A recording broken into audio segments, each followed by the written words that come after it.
Okay, so that's the title of my talk, suggested to me by Ruskin. So there we go. So this has been much talked about.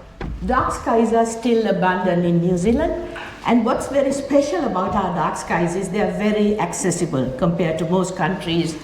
Anyone, if I live 4 kilometers from the city centre in Auckland, and it takes me less than half an hour to drive to a dark sky place in either Piha or Bethels and see the glorious Milky Way. So that's very special about New Zealand. These are the statistics from Fabio Falchi's World Atlas 2016. So Milky Way can be seen from 96.5% of our land area, but only 16.6% of the population lives there. And that's quite striking when you think a third of humanity can't see the Milky Way. More than half the land area has pristine night skies, but only 2.8% of the population live there. And the land area where light pollution is low, very low near the horizon, it's 74% of the North Island and 93% of the South Island. So these are pretty good sort of dark skies here, but they are under threat. So light pollution is growing, population is growing, so we are just as much under threat as every other place. In 2000, actually that should be 2018, I gave a talk at the International Dark Sky Conference in Galloway in Scotland. As part of that, I did some research and compared Britain to New Zealand because the conference was in the UK. At the time, so the land area of the UK is a little smaller than New Zealand. That's 242,000, this is 268,000. Obviously there's a big population difference. They've got 68 million people, we have only 5 million. At the time they had 16 dark sky certified places with a map like that. You know, it was in Wales and Scotland and wherever, whereas we had just had the second one certified. There was Auraki Mackenzie, and after a 5-year period, Great Barrier Island was certified, and I was associated with that, so that's how I got involved. So in my talk, I had this slide and mentioned in passing that New Zealand shouldn't waste time. We should go for the whole country to be dark skies. And that started a conversation with Dark Sky International. John Barentine was the program manager there, and that conversation has continued for about 8 years now. So this is where we are. This is the trend of New Zealand's international dark sky places. Auraki Mackenzie, 2012. Great Barrier Island, 5 years later. Stewart Island followed, that was January 2019. Waiheke, then Wairarapa, and then in 2024 we have had 3 places certified. So the momentum is building. But the sizes, it's interesting to note, Auraki Mackenzie is very large, and then you have Stewart Island, reasonable, and Wairarapa is very large. The others are quite small. Waiheke is just 1.3 square kilometers, and Kawarau is 25. But Kaikoura again is quite a large area. So, but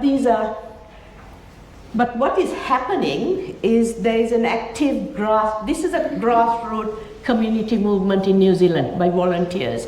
So we have now, the number of people interested in dark skies communities has grown to 30. The ones in yellow, there are 8 who have got certified. The ones in green are the ones I think are the most advanced. There are 4 most advanced. All the others are very much working towards it. And being a volunteer-run grassroots community with no budgets mostly, so they go at a pace they can handle. Some of the most successful ones have managed to get funding from their local councils or tourism operators or whatever. So that's making a difference to the pace at which they can go. And this spans right from the top of New Zealand, Rakiura, Stewart Island, the southernmost, and then the easternmost Chatham Islands. So it's very much something that the community is aware of and working to. John mentioned there are 66 local councils in New Zealand. 30 of them would be involved in talking about dark skies. So the real reason it's really popular here is obviously protection of the environment, which we have heard a lot about. That's very much appeals to the New Zealanders. It also preserves the culture, which we are very proud of. If you had seen the America's Cup races, the boat was led by a Maori waka every time. So that we are very proud of the Maori culture as a country, and that requires naked eye stargazing. So you need dark skies to continue to practice the Maori culture. We have recently made Matariki a public holiday, so continuous practice means you need dark skies. It preserved the history. The Polynesians, New Zealand was the last landmass in the world to be occupied. The Polynesians navigated about 800 years ago, and the Europeans, led by Captain Kirk, who put New Zealand on the world map, also navigated using celestial navigation, except that they had a few tools like compass or sextant or almanacs, whatever. But this is an unusual situation where you do all the good stuff and you still have economic benefits. That combination is quite irresistible. So in 2019, that was pre-pandemic, tourism contributed 20% to our total exports, 9.3% to the GDP, and 13.6% of the total employed. So tourism has always been a major sector for New Zealand economy. It used to be number one, it's number two now, and the government wants to make it number one. So there's a contribution to the economy, and it's consistent with the sustainable tourism goal of the tourism industry. So we don't want to build our industry on vineyards or that kind of stuff. We much prefer to build it around astrotourism. So, but the level of dark sky protection, the difference between having dark skies and having them certified is very simple. If you don't certify it and protect it, you run the risk of losing it. So this is why you need lighting regulations to be put in place to make sure these are protected for future generations. Otherwise, our children's children won't be able to see what we see. Most importantly, it will impact the practice of Maori astronomy. So after all that effort, we have only got 4.6% of our land area certified. And these are three places who are very committed to explore. The reason even though we have 30 places, I have picked only 3 here because Oxford and Wairarapa and Fiordland are all experienced in getting through a place certified. So Oxford is planning to expand its land area, Wairarapa has plans to expand, and Fiordland is being supported by Great South. We have Amy here amongst us, who were instrumental in getting Stewart Island certified. So these are people who have experience and who wish to expand their area. And that only takes us up to 11.9%. So there's a lot of land area that's really, really dark, yet to be protected properly.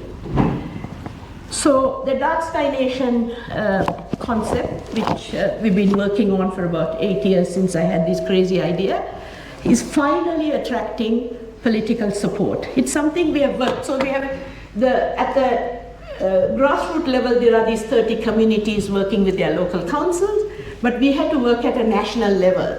So for 3 years, I've been sending Royal Astronomical Society calendars, which the most beautiful astrophotography competition winners in New Zealand, Alan Gilmore's star watching charts for every month, and a big letter of this big picture of our dark skies, and a big letter saying why dark skies is a good thing. So the MPs have been receiving, their awareness have been built up over a 3-year period. I've never heard from a single Green MP, which is very disappointing. However, this year we had the Prime Minister respond, Leader of the Opposition, Minister of Space, and various other MPs. So their awareness is also building up. And So this Minister for Tourism, it's a story worth telling. A friend of mine, Raul, who some of you know, was instrumental in getting Oxford Dark Sky certified. He had a radio interview, which was 25 minutes long, which he sent it to me to watch or listen to, but I didn't have the time. 4 or 5 days later, he asked me, what do you think of it? So I felt I should listen to it. He did a super job. And I sort of felt obliged to listen to it right to the end. And right at the end, the interviewer said, oh, it helps to have the Minister of Tourism as your local MP. So then I got on to Raul, and we had a minister in Parliament who had a dark sky place right under his nose. He was very aware of dark skies, he had supported dark skies, and he was in the right place. And I must say that the minister responded extremely willingly and positively to our approach to attend the Starlight conference. And unfortunately, the cabinet has refused his leave because they have bigger things to deal with. They said you can't trot off to Tekapo, it's seen as a bit of a junket. So he can't come, but he proactively has offered a pre-recorded talk, and he will make himself available to answer questions. So he's made half an hour of his time available to us as scheduled. But since we got in touch with him, we had to go through a big process. The government has various requirements before you get the minister to attend an event. You have to fill out a form, give the reasons why it's a good thing to do, etc. So his awareness of what was going on was even greater as a result. They also asked the question, what other ministers are attending? So I made a call that we'll stick to one champion. We were planning to invite couple of other ministers, but we stuck to one champion. Since then, the minister's policy staff have been in contact. They really want to pursue the Dark Sky Nation criteria, which I'll quickly go through. And we got Lauren Frost from Tourism New Zealand. So they've even allocated a budget for her to attend the conference. So he understands the benefit of astrotourism. MBE and tourism are working actively with us, and NZ will endeavor to embrace and showcase responsible astrotourism. So this is something they will help us to showcase for Dark Sky International. I'll just put this up briefly. There's a poster there with this all spelled out, and there's a QR code that takes you to the details. So Tourism New Zealand are keen to support this initiative through their regional tourism organizations and showcase how responsible astrotourism can be done in line with Dark Sky International's principles. So these are the criteria that Ruskin mentioned in his talk. Dark Sky International has developed, I've used the word draft criteria because it can change. They've developed 4 criteria, and the first one is to recognize natural darkness as a vital component of our environment, acknowledge artificial light at night as a pollutant, and adopt responsible outdoor lighting at night principles in policy statements, official government communications, and regulations. This is at a national level. So currently, this is being managed at a local level through district plans, and they vary across the country and are inadequate. So one of the efforts that was put in place was John Henshaw. He submitted a parliamentary petition for a national light pollution law. We all heard about that. And the good thing about that is the petitions committee had 6 or 7 MPs, but that government has changed, and the current petitions committee have another 6 or 7 MPs, so there are 12 MPs who are also more deeply aware of dark skies and the needs. And the selection committee this year, we made an oral presentation, was very supportive. They've asked the Ministry of Environment to work out how long it's going to take them to do this, and what their argument was, we haven't got the capacity, it should stick to the local levels. So that's also underway, and I'm sort of optimistic. The other options are when the Resource Management Act gets replaced, we should try and get some conditions in there. Steve Butler is an expert at making government submissions, so we'll be on to that. And we have had an offer from an MP who's offered to put up private member bill. And as we speak, it's a lawyer in Wellington is drafting it as a pro bono exercise. So there is some hope there that we can get something done. The second criteria is to establish policies to protect and restore natural darkness in at least 30% of the territory where the sky quality is over 21 magnitudes. So we have only got 4.6% protected already. It can go up to 12%, maybe even 15% with the others coming in. And discussions are underway with MB about bringing the national parks and the like under conservation. So 11% of the landmass of New Zealand are national parks. Some have World Heritage areas like Fiordland National Park.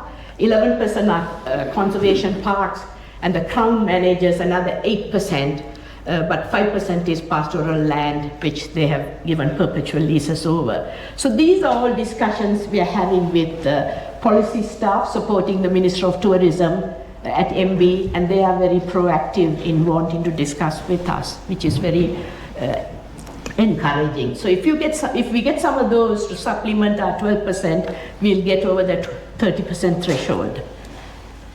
The third criteria is to establish a region-wide ALAN monitoring system with targeted monitoring of dark sky reserves to track sky quality and make the data publicly available. It's to be done, but it's very easily done because the technology is available, and we have a successful, through Royal Astronomical Society, we have a very successful meteor camera network. It started with 20, over 1.5 years it's close to 150. So that sort of citizen science support is available. We can even put a monitoring system on each of those cameras. So it's very, very viable. The fourth criteria is empower civil society through diverse dark sky groups that act as educators and advocates, fostering community engagement and protecting our night skies. This is already evident through the 30 dark sky communities. Matariki is recognized. Razans has 28 affiliated societies around the country who are supportive, and the recent survey that Ellen shared with us, Department of Conservation.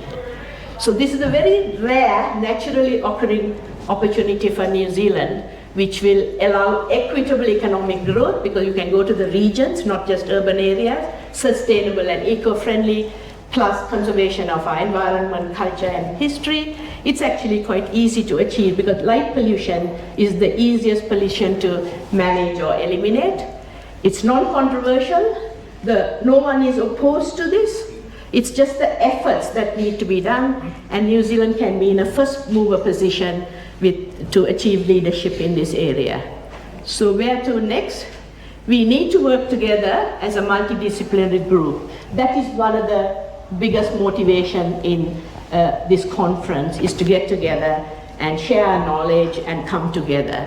And we've already got a framework which we put in place after the last conference, so that will be revitalized, and Steve and I have some plans how we'll set about it. We continue to get more dark sky places certified.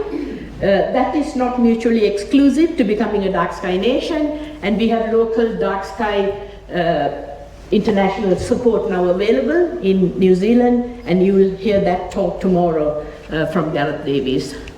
We need to collaborate with Dark Sky International, and one simple way to start is with responsible astrotourism principles, because we are following almost all of them already. So it's a question of just rolling them out, which is very easy with the regional tourism organizations. One of the most interesting things, I don't often get stumped, but when I went to see the Tourism New Zealand team, they were a young group, one of them, they were like, want to support this. One of them asked me, so Nalayini, how can we get the tourists visiting us to support this initiative? So it took me a few minutes, but I've now suggested that they be encouraged to take globe at night readings for us, because New Zealand lacks enough globe at night readings, and hopefully that will be rolled out, because apparently people like to do good things, and these readings can be used on an iPhone. So this is the thinking that has shifted, where New Zealand tourism organizations are asking, how can we get the tourists to support us? We need to support national initiatives as they unfold. and support and collaborate with other countries. I've just given Australia as an example because of they're advanced in some areas with their guidelines and the like, and we can offer them something.